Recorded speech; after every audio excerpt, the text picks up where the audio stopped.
8:30 de la mañana, estamos de retorno en Altavoz en Vital y en Tribu Televisión Canal 20. Estamos conversando con Pedro Morales Mancilla, ex congresista por Acción Popular. La pregunta que quedó en el aire antes de la pausa tiene que ver con la participación de mineros informales, ilegales posiblemente, en un partido político en APP, y justamente ha defendido el presidente del Congreso, Eduardo Salguana, justamente la participación de estas personas en este partido político. ¿Qué opinión tiene usted?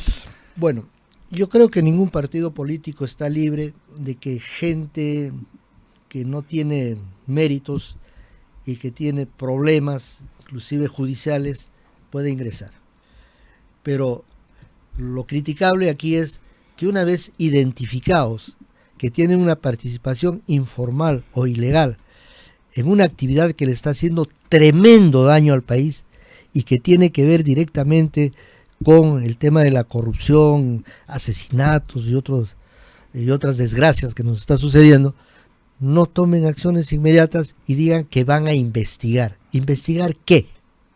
¿No es cierto? Yo creo que la decisión de los partidos políticos, en caso se identifique una persona de esas características, inmediatamente debe ser suspenderle la inscripción hasta que se solucionen o demuestren lo contrario. Porque, como decíamos al inicio, no solamente la corrupción, sino la impunidad a todo nivel. Exacto. Es la que nos está llevando a esta situación.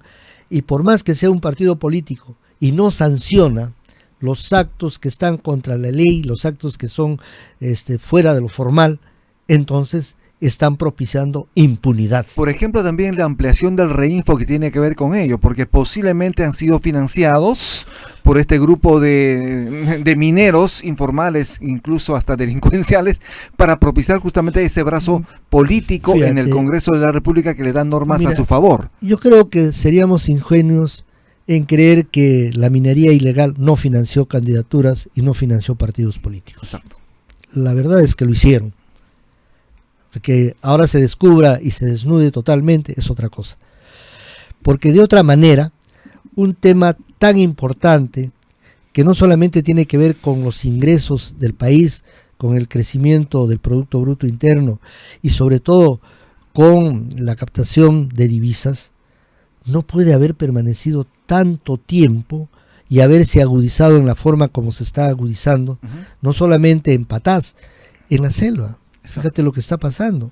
Se está depredando, ¿no? Se está atentando contra el ecosistema, etcétera.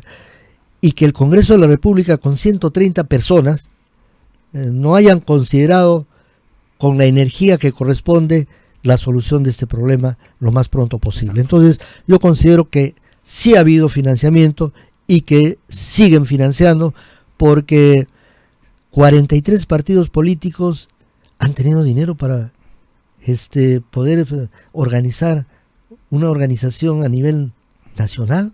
Deja mucho que pensar, Rubén. Deja mucho que pensar. Por un lado ellos, y por otro lado los presidentes regionales o gobernadores regionales que han salido con partidos políticos. Así es. ¿No es cierto? Entonces ahí tienes claramente las evidencias de la corrupción y la impunidad. De otro lado, señor Pedro Morales Mancilla, hay una decisión del Congreso de la República, ya lo aprobó recientemente, una controvertida ley que reduce el impuesto general a las ventas de 16 a 14% y sube el impuesto de promoción municipal de 2 a 4% para que se pueda ser utilizado por los municipios en el país, y esto sería aplicado desde el primer día del próximo año. Bueno, yo recuerdo, no sé si recuerda Aarón, que alguna vez, y hace un tiempito, cuando dieron la ley de la reelección inmediata, dije que esto iba a traer una serie de problemas, ¿no es cierto? Iba a haber delirios por la reelección y se iban a generar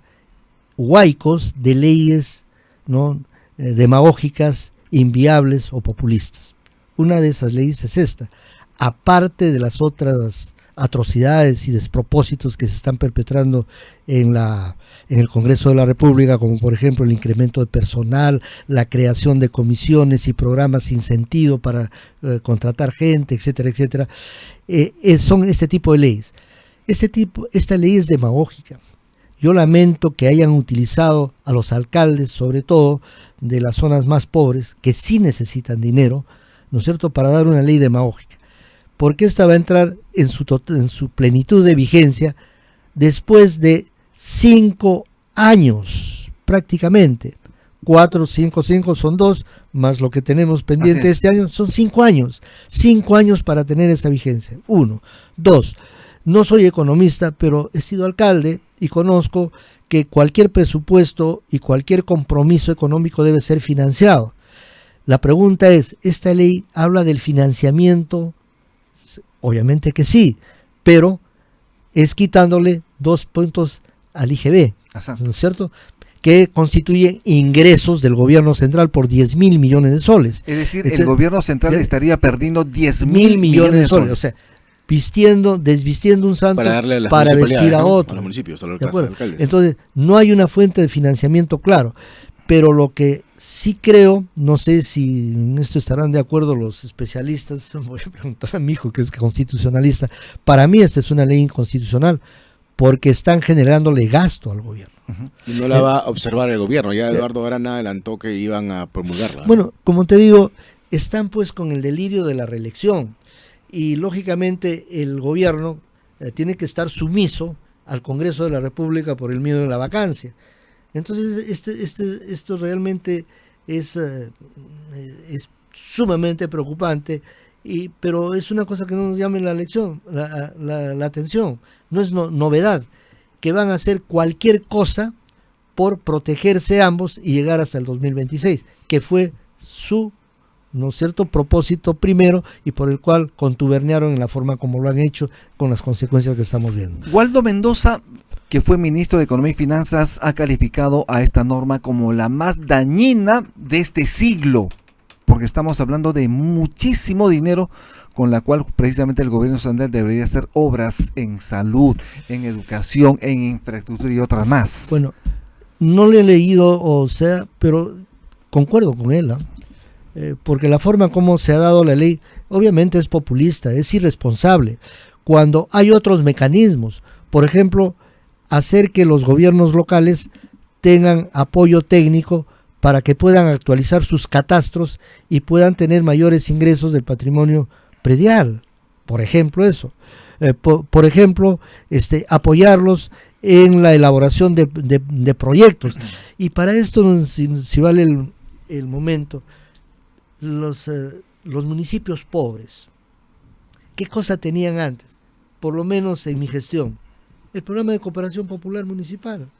¿Qué cosa le hacíamos? Su proyecto, los materiales que necesitaban, y la población misma solucionaba sus pequeños problemas, como posta médica, colegios, servicios higiénicos, canales de irrigación, que son cosas fundamentales y que muchas veces las comunidades no los pueden hacer y recurren a la municipalidad. Y la municipalidad, si tuviese, ¿no es cierto?, un programa de cooperación popular donde llegaría directamente a atender lo que las comunidades, ¿no es cierto?, acuerdan como necesidad, yo creo que la situación se solucionaría.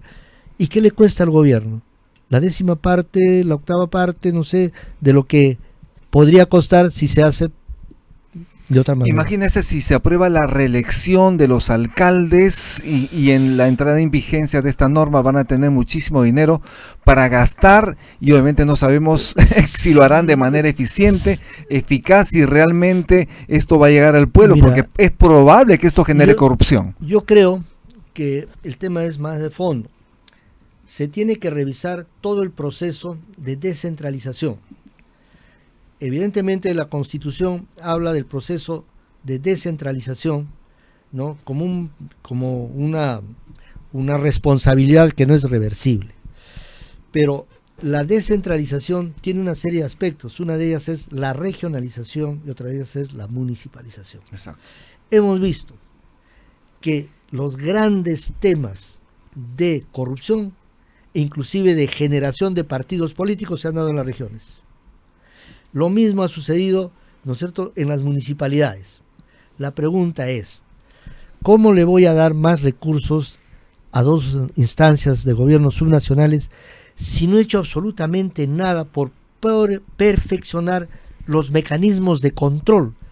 sí es evidente de que por ahí están, ¿no?, las ventanas por donde la corrupción hace fluir dinero para fines que no son los correctos. Y además que muchas veces no tiene capacidad de gasto. Así es. Entonces, por eso yo decía, y no es cuestión política, pero yo lo hice, entonces hablo de una experiencia.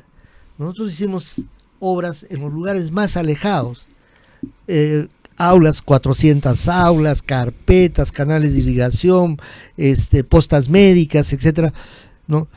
A través de la cooperación popular. Porque las comunidades, ¿qué te piden? Las comunidades te piden el canal de irrigación, arreglar la carretera, ¿no? No tenemos aulas, nos falta una posta médica. Son obras tan pequeñas que las municipalidades sí pueden hacer. Sobre todo las municipalidades provinciales. En mi caso teníamos un departamento de cooperación popular municipal, todos ingenieros, topógrafos, ¿no?, que iban a las comunidades a hacer la obra, y nos costaba menos de la mitad de lo que podía costar en el mercado. Tenían el dinero y además... Claro. Entonces, en vez de hacer este tipo de leyes que son totalmente demagógicas, ¿no?, yo pienso que el Estado debería generar programas para que las propias municipalidades puedan solucionar sus problemas, sin que el Estado esté ausente, sino presente, pero con oportunidad y en lo mínimo indispensable para la solución de los pequeños problemas que muchas veces son grandes para las comunidades. Yo quería consultarle respecto a otro tema un poco más partidario, a esto en la línea del congresista Raúl Doroteo, que han salido unos audios en donde este congresista agredía a su papá, y el papá también ha salido a declarar que lo ha estado agrediendo a él, a su esposa, es decir, a la madre de este congresista Raúl Doroteo, que es de Acción Popular. ¿Qué medidas se va a tomar con él en el partido primero? El tema es que ya lo expulsaron de Acción Popular. Okay. Y lamentablemente, no sé por qué razones, ¿no es cierto? Y obviamente razones muy sospechosas, no hay otra explicación, se mantiene en la bancada. Si ya no pertenecería al partido en este caso. Ya no pertenece a Acción Popular. Él está en la bancada de Acción Popular. Y está en la bancada de Acción Popular. Entonces corresponde a la bancada, ¿no es cierto?, sacarlo, expulsarlo. Pero digo, hay seguramente razones muy sospechosas por las cuales lo mantienen en la bancada. Pero también es responsabilidad del presidente del partido, o sea, del comité político y del secretario general. Yo creo que este sábado tiene que ser un tema de agenda, porque no es el único caso. En Acción Popular ustedes saben que tenemos problemas por la falta de filtros en cuanto se refiere a la designación de candidatos, y es por eso que nos estamos oponiendo, hay una corriente que se opone a que las elecciones para elegir a nuestros candidatos a la fórmula presidencial y al próximo parlamento, diputados y senadores, se haga a través de delegados. Porque un militante, un voto. Tiene que ser un militante, un voto. Eso es lo que estamos pidiendo. Para que se aunque pues la pelea interna está muy fuerte. Sucedió en el APRA y parece que las bases han ganado, va a ser un militante, un voto. Ojalá esto suceda en Acción Popular. Porque, como decíamos hace unos momentos, la disminución de la valla, ¿no?, ha tenido un objetivo, de alguna forma, emprenderla o descalificar a los partidos que llaman tradicionales. Entonces, ¿qué ha pasado con la nueva ley y las nuevas normas? Han fortalecido la posición de los dueños de partido, que generan candidaturas a dedo, y también de las juntas directivas o los dirigentes que son permanentes y son totalitarios. Porque lamentablemente la política se ha convertido, en muchos casos, no en todos felizmente, en un negocio. Exacto. Entonces, aquella persona que tiene dinero cree que su otro paso es ingresar a la política para tener el poder completo. Pedro Morales, muchísimas gracias por estar aquí en Altavoz en Vital, lo agradecemos muchísimo. Muy agradecido a ustedes por la oportunidad. Gracias, Elisa, gracias, Aarón. Con Pedro Morales Mancía, ex congresista por Acción Popular. Haremos la pausa en Altavoz en Vital, ya volvemos.